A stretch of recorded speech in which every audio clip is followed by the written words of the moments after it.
Good morning. So our first topic for today's session is about brain code, recognition and resuscitation of acute intracranial hypertension and brain herniation. So brain codes signify catastrophic neurological events that require immediate recognition and treatment to prevent irreversible injury and death. And this is initiated when there's sustained intracranial hypertension and acute brain herniation. So the objectives for this talk are to discuss the intracranial physiology and cranial vault mechanics, to recognize signs and symptoms of cerebral herniation and elevated ICP, and to make the initial evaluation and management in a brain code. So I mentioned earlier that brain codes are life-threatening neurological emergencies. Now, what do I mean by life-threatening neurological emergencies or acute catastrophic neurologic injury? So these are injuries that could lead to death within minutes or an hour if not treated promptly.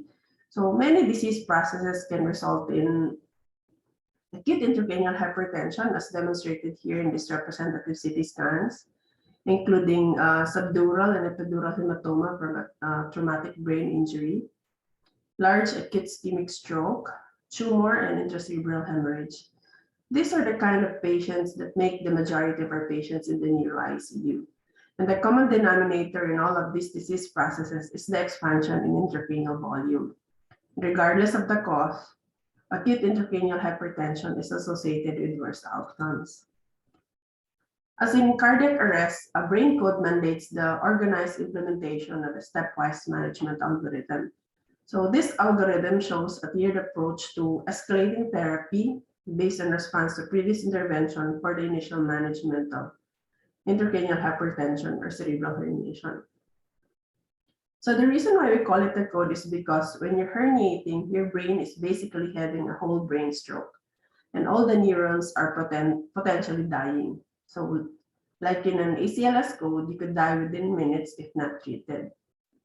Also, like in an ACLS code, if done in a standardized manner and you have an etiology that's fixable, say subdural hematoma that can be evacuated, then you can potentially bring patients back with a very good outcome. So the goal of this emergency neurological life support protocol is to implement an evidence-based standardized approach to the evaluation and management of patients with intracranial hypertension and/or herniation. So we'll go through the details later, but the concept here is you're reducing ICP while maintaining cerebral perfusion pressure. So before we get to the management, we need to understand the problem. What is herniation? So the skull is a rigid box with ridges and one big hole. So it's only supposed to contain three things: your brain, blood, and CSF. So the brain fits snugly into the base of the skull. Your frontal lobes here will go to the anterior cranial fossa, temporal lobes to the middle cranial fossa, and cerebellum and brainstem in the foramen magnum. So what I want to emphasize here is that herniation is a mechanical problem, not a magical state that means once your patient has blown his pupil, he's instantly dead. You can still reverse it if you move fast enough. So inside the skull, you have a few more rigid boundaries formed by the dura, which forms the falx and the tentorium. Your falx will keep the right side on the right and your cerebral hemisphere off of your cerebellum. So everything has its own compartment. So you can see that there's not much room to swell here because you're going to come up against the skull and the dura, and eventually the brain will take the path of least resistance and start squeezing itself down towards the hole in the only hole in the skull, which is where your brainstem lives. And this is kind of important to keeping your patient alive. So what are the different kinds of herniation and how can it kill your patient? So here are the different kinds of herniation. So subfalcine is when some parts of the frontal lobe, particularly the cingulate gyrus, goes under the falx, causing leg weakness and decreased mental status. If you can remember from neuroanatomy, your leg is represented in the cortical homunculus in the middle. So your uncal herniation is when the uncus or the middle temporal lobe gets squeezed over the tentorium and pushes the midbrain, causing signs related to paralysis of cranial nerve 3. Your eye can appear down and in a down and out position, and this is due to the paralysis of the oculomotor nerve supplying your superior, inferior, and medial rectus. Central and upward herniation is when your brainstem goes down or up to the tentorium, also presenting with decreased mental status and a dilated pupil with down and out position of the eye. Well, cancellar herniation is when the cerebellar tonsils get squeezed out of the foramen magnum and pushes on the medulla. So remember, your medulla is essential for regulating your cardiovascular and respiratory systems. So let's start with the one that will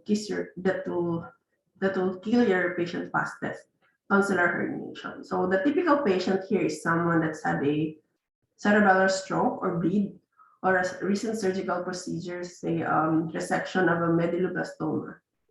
So as you can see here, the cerebellum will push on your lower cranial nerves, your cranial nerves 9, 10, and 11, and 12.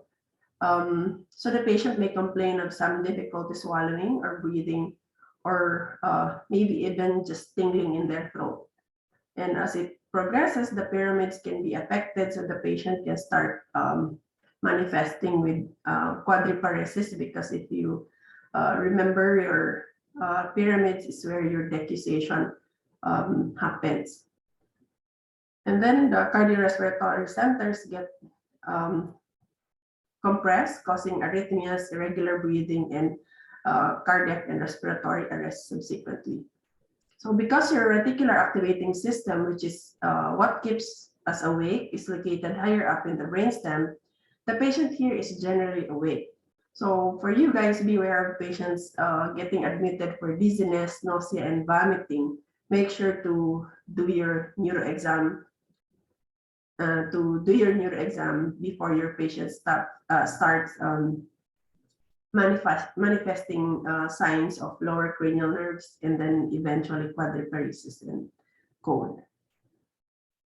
So as the cerebellar tonsils get squeezed out the foramen magnum, then the medulla gets further compressed, where your essential life functions are. So the next kind of herniation that can kill your patient fastest is the uncal herniation. So these are the patients with the epidural or subdural or the big hemispheric stroke, or HSV encephalitis, because of the preference for temporal lobe. The presentation would also be a decrease in mental status. The patient can initially present with a sluggish pupil before it eventually dilates, and causing an eventual total affectation of the cranial nerve 3. So the reason why this happens is because, as you can see here, the temporal lobe sits here, and your reticular activating system, which keeps you awake, has projections that come out your midbrain into the cortex. So that's why these people become lethargic initially, because they're pushing the reticular activating system. Then the pupil becomes a little sluggish because of the pressure on the parasympathetic fibers of cranial nerve 3. And then at this point, you may want to, this is the point where you want to catch the patient before they go into full herniation, before the pupil starts to dilate, and pushing further on your midbrain, causing your patient to manifest posturing or paresis. And then once it pushes down on the pons, the patient can lose their corneal reflex because of affectation of cranial nerve 5 and 7, which are your afferent and efferent arm, respectively. So here you've got a little more time to intervene compared to tonsillar herniation. So upward herniation can happen when there's increased pressure in the posterior fossa, especially if you rapidly reduce pressure supratentorially, like by decompressing the ventricles by putting in an EBD. The result is compression at the top of the brainstem, causing presentation similar to the uncal herniation with decreased mental status and dilated pupils as well as posturing. While central herniation is just in the opposite direction. Usually when you've got a post-cardiac arrest patient whose whole brain is swollen and it pushes down through the tentorium. This MRI here is showing an ascending transtentorial herniation in a 26-year-old patient after resection of a medulloblastoma. So you see the midbrain, you see the brainstem here. It's like it's curving upward. Subfalcine herniation is generally the least directly lethal. It occurs when cerebral cortex is forced under the falx cerebri, causing leg weakness and potentially an anterior cerebral artery stroke. So that is what we call herniation, when tissue gets squeezed out of its usual compartment. So the Monarch-Kelly doctrine states that the sum of volumes of brain, CSF, and intracranial blood is constant. An increase in one should cause a decrease in one or both of the remaining two. So that under pathological conditions, if one of these compartments increases or a fourth one is created by a mass effect lesion from tumor or hematoma, one or more of the other compartments must shrink to avoid an increase in ICP. So this means that, or this indicates that intracranial compliance adaptive mechanisms have been overwhelmed. So if the intracranial pressure is sustained or sustained at 20 millimeter mercury, then we consider that intracranial hypertension already. And this threshold has been considered the trigger for treatment. Although the recent Brain Trauma Foundation guidelines have moved this threshold to 22 millimeter mercury, but this recommendation is grounded in a single center retrospective study. So this modification is still trivial. How do we measure ICP? You've probably heard about intraventricular catheter or extraventricular drain or EVD. They're the same thing. So a catheter is placed generally using the right frontal approach into the lateral ventricle. And it's attached to a pressure transducer that's level to the patient's external auditory meatus and then drains into a little bag. So here you can set the IVC pop off or the drainage point at a certain setting, say 10 cm of water. So what it means is that the valve is set to open whenever the ICP goes above 10, and then the CSF will drain. So this is useful because it can both measure and treat by draining CSF. The other main way to measure ICP is with fiber optic intraparenchymal monitors. So they're smaller, but they can't drain CSF and are in general less accurate because they're measuring from one spot on the brain. So if you have a patient with a focal lesion and your ICP monitor is reading normal, but your patient is showing dilated pupil, then you believe the pupil. We have lots of fancy gadgets in the ICU, but your neuro exam is still what matters.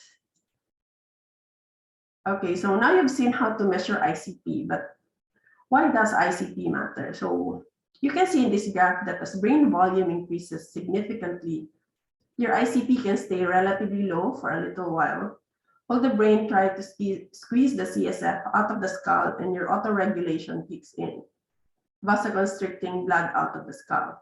But eventually, you reach a point where there's no more blood or CSF to be squeezed out, and then the ICP starts to increase. And not having blood is, of course, bad for the brain. So this is what we're really worried about. This equation showing your cerebral perfusion pressure, which is equal to MAP minus ICP. So you can see that if your ICP goes up and your MAP stays constant, your perfusion pressure goes down, and you're essentially having a whole brain stroke. So your CPP, or cerebral perfusion pressure, is the pressure necessary for perfusing your neuronal tissue to achieve adequate metabolic function. Not to get to why CPP why CPP matters is because your cerebral perfusion pressure is directly related to your cerebral blood flow, which determines your cerebral oxygen delivery. So this is what we're worried about, but because we don't have the whole brain cerebral oxygen monitors readily available, we use the CPP as a surrogate. So what number for CPPs are cut off? In a healthy human brain, we know that generally CPP less than 50 is associated with metabolic signs of ischemia and decreased EEG amplitude. And we have also seen that clinical outcomes are consistent with this data, keeping ICP less than 20 and CPP more than 60 being associated with mortality reduction from 35 to 40 to 50% in TBI patients. So here we aim for CPP more than 60 and ICP less than 20. So when do you call for a brain code? When a patient develops clinical signs of herniation, which could be as subtle as a pupil becoming slightly anisocoratic or sluggish, or when ICP is sustained over 20 millimeter mercury, then you call for a brain code. So here is the algorithm I showed you earlier, this a multifaceted approach when managing patients with increased intracranial pressure. So like in any code, it is important to stress that any patient who is at risk for elevated ICP should have the tier 0 interventions in place. So brain code resuscitation always begins with an assessment for airway patency, ventilation, and adequate circulation. Stimuli such as tracheal suctioning that may elevate ICP should be minimized. The head of bed should be elevated to 30 degrees and the head kept in midline to facilitate cerebral venous drainage. Keeping the neck straight will ensure that you're not kinking the jugulars. And also, if you are planning to put in a central line, you might want to put in a femoral instead, because IJ will require you to lay your patient flat unless you can put in the IJ without putting your head lower than the rest of the body, as it can further increase your ICP. And also, if you need to use an antihypertensive, nicardipine is generally the best to use instead of venodilators like nitrates. And if hyperthermia is present, measures should be taken using targeted temperature management to normalize body temperature to 36 to 37.4, and only use ISO or hyperosmotic fluids as an IV solution. And if hyponatremia is present or the serum sodium is less than 135, steps should be initiated for correction. And high-dose steroids is initiated for vasogenic edema resulting from brain tumors, abscesses, or non-infectious neuroinflammatory conditions that but should otherwise be avoided. And if at this point the brain has not yet been imaged, a non-contrast CT scan should be performed. So that's for tier 0. And for tier 1, for acute elevations in ICP, hyperosmolar therapy with either mannitol or hypertonic saline have shown equivalent efficacy in lowering of ICP. For hyperosmolar therapy to be effective, an intact blood-brain barrier and osmotic sodium gradient between brain and serum are required to promote the egress of water from the brain. So if you want to use mannitol, it's administered at 0.1 to 1 gram per kilogram bolus over bolus repeated every 4 to 6 hours. And successive dosing can be determined based on the smaller gap. And a smaller gap of more than 20 is deemed not therapeutically beneficial for the patient So aim for a smaller gap of less than 20 to continue using the mannitol.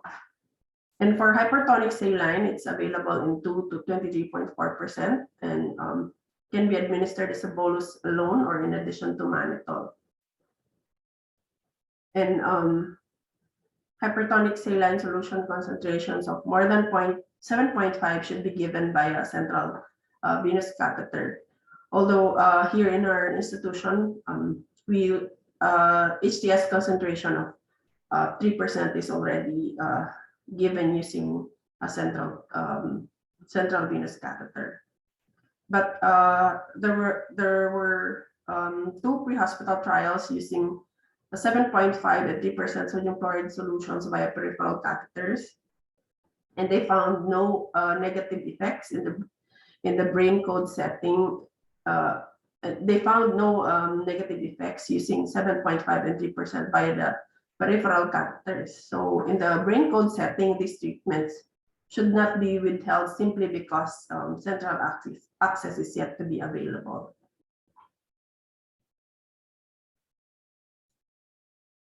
So if tier 1 interventions have failed to control ICP, tier 2 should be engaged. If hyperosmolar therapy with hypertonic saline has been administered, serum sodium goals may be increased if they are not yet at the maximal concentration.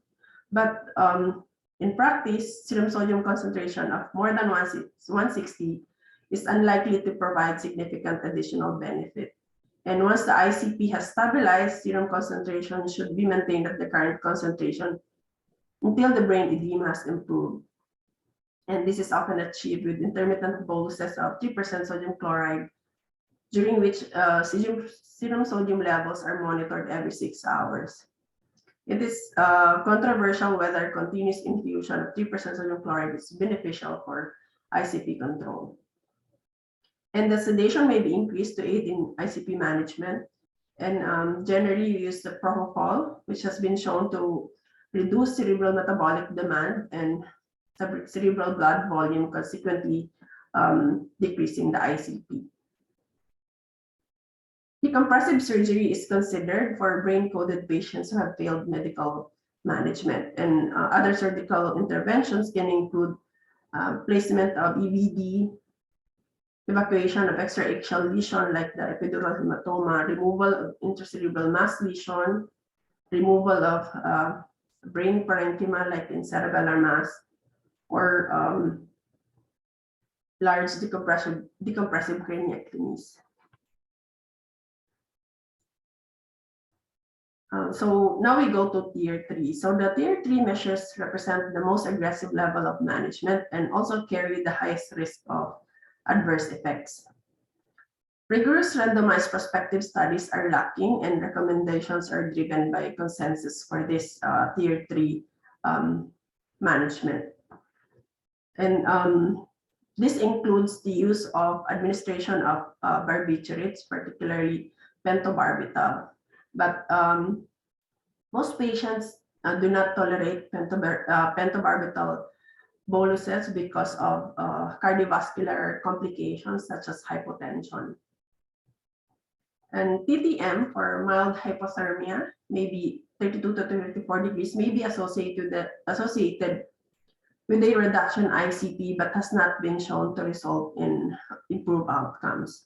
And if you are to employ TTM for mild hypothermia, you may use external cooling surface devices or intravascular cooling devices. And be sure to also manage the associated shivering, cardiac arrhythmia, sepsis, and electrolyte disturbances. And have a protocol in place for induction maintenance and rewarming for if you choose to employ the TTM. So this tier 3 is generally reserved for patients with refractory intracranial hypertension for lowering ICP because of the significant side effects and potential complications. So this is another approach from the European from our European counterpart.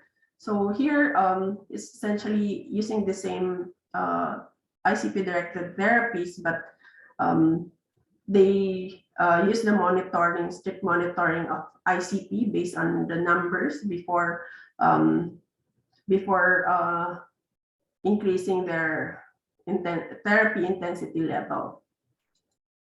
And another way to remember how to approach ICP management is thinking of the brain in terms of compartments that need to be shrunk to make room for whatever lesion or cerebral edema or whatever is taking up the extra space. So these compartments are venous blood, arterial blood, CSF, parenchyma, and the lesion. So the first compartment is your venous blood, the one that I mentioned earlier, your head of bed elevation, keeping the neck straight,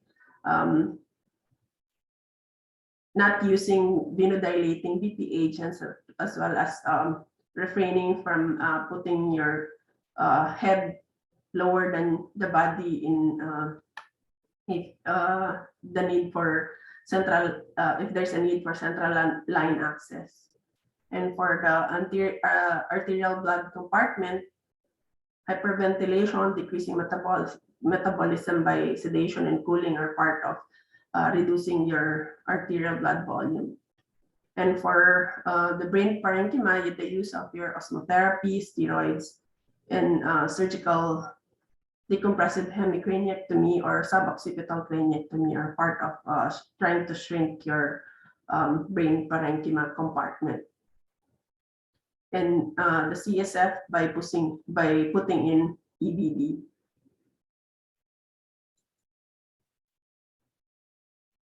So what about outcomes? Does this actually work? Does this actually work? So all these interventions that we mentioned earlier certainly work to reduce the ICP. So investigators from Johns Hopkins University looked at outcomes of 28 people who herniated and got brain coated. This is for all comers, meaning patients with malignant stroke, tumors, ICH, TBI, who had a transtentorial herniation syndrome. So 40% of these patients survived to be discharged from the hospital, and 59% of those that survived were functionally independent. So of course, that's a big deal. And it has to do with the precipitating pathology. If it's an acute hydrocephalus in a young patient, then you've got a great shot at a good outcome. But if it's a 90-year-old with a 200 cc of intracerebral hemorrhage, then that's probably not going to have an independent outcome. So here's another paper from the same investigators out of Johns Hopkins University. So here, they reviewed 253 cases of patients who had a transtentorial brain herniation syndrome, and they found that bolus administration of 30 cc of 23.4% saline reversed the herniation in an hour in 75% of patients, and they found no real adverse events except for transient hypotension in 17% of the cases, but specifically there's no CPM or osmotic demyelination seen on MRI at 17 days in these patients. Here, I'm trying to show you a California neurocritical care team using a brain code algorithm to improve their delivery of neurological care during neurological emergencies. So their brain code box contains the sodium chloride 23.4%, sodium chloride 3%, mannitol, and a premix push dose pressor like a phenylephrine. So this brain code algorithm of theirs has been activated for 77 times in 2 years. And their average time to medicine administration is decreased from 42 to 11 minutes. So in conclusion, I'd like to say that approach to ICP lowering strategies must be done in a stepwise fashion while doing continuous check of the efficacy of the therapies. This will allow to de-escalate ICP lowering strategies as soon as possible while taking into consideration that tapering therapies may produce a rebound effect and needs to be done slowly under ICP monitoring. Alternatively, if the therapies are ineffective, increasing intensity treatments until the patient are judged unsalvageable. So in more unsalvageable cases where everything is ineffective, even surgical option, a wise limitation of the therapies must be evaluated. Thank you, and that's my last slide.